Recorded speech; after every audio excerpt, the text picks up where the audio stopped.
Let's take this for a ride.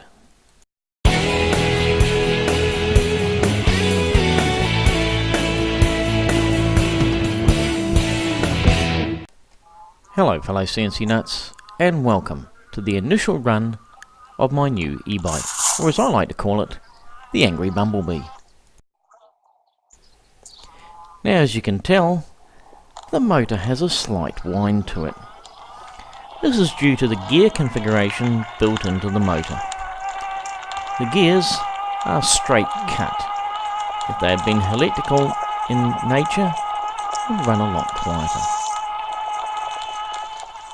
Now I'm not doing any pedaling on this ride because the rear facing camera will end up being knocked off by my foot. At the moment the bike is running at about 19 kilometers an hour. That's 12 mile an hour for those of you in the USA.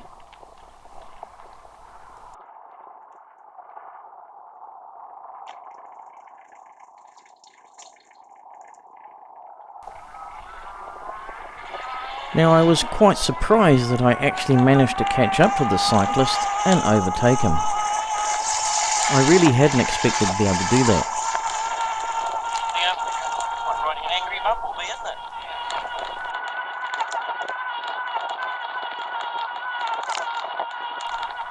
Now to give you an idea of what sort of cyclist I am, usually I don't go any further than here.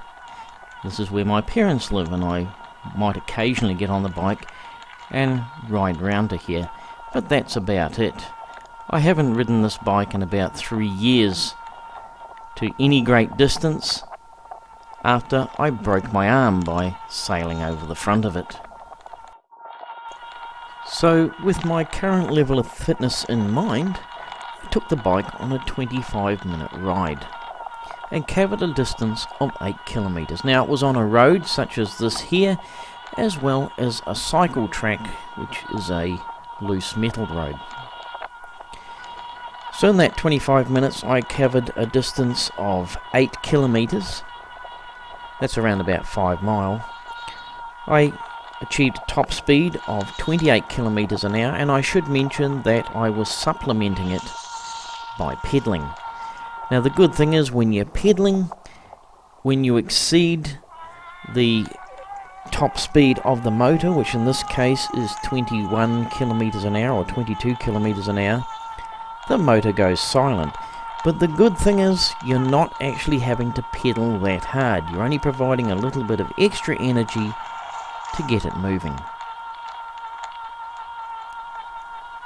During the 25-minute ride, I managed an average speed of 18.6 kilometers an hour. Now I can tell you now that had I been pedaling it without the motor assistance, that rate would have just about killed me. Now something that I'd read about but hadn't really expected was thumb fatigue. That's where your thumb starts to get a bit sore having to push down on the thumb control. Maybe a traditional twist type speed control would be better, more like you have on a motorcycle. Or maybe I just need to reduce the spring tension on the thumb control. Either way, it's a consideration if you're looking at getting an electric bike of some description. As for batteries, I'm using the heavy lead acid gel cell batteries, but lithium ion without a doubt would be the better. They're much smaller, lighter, and would have mounted nicer to the bike. But unfortunately, I have to live with what I can obtain and afford.